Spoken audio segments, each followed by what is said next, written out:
আজকে সকাল সকাল ট্রেনে করে চলে গেলাম হাওড়া স্টেশন। হাওড়া স্টেশনে গিয়ে দেখি সবাই হেঁটে হেঁটে যেন কোন দিকে চলে যাচ্ছে।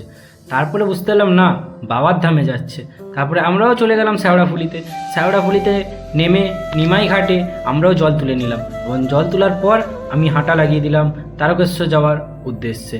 আর হাঁটতে হাঁটতে নিমাই ঘাটের একটা ছোট্ট ভিডিও করে নিলাম এবং তারপরে সবাই মিলে একসঙ্গে হর হর মহাদেব বলে বেরিয়ে পড়লাম তারকেশ্বরের উদ্দেশ্যে। রাস্তায় দেখতে পাচ্ছি ভোলে বাবা নন্দীর উপরে বসে নেচে নেচে চলে যাচ্ছে। তারপরে অনেকেই আরও বড় বড় বাঁক নিয়ে যাচ্ছে, অনেক সুন্দর সুন্দর বাঁক এসেছে যারা নিয়ে যাচ্ছে।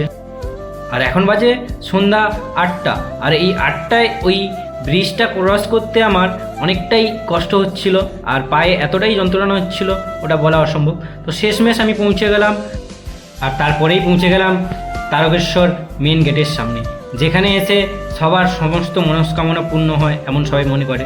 আর তারপরে তারকেশ্বর মন্দিরের ভেতরে ঢুকে বাবার মাথায় জল ঢালে।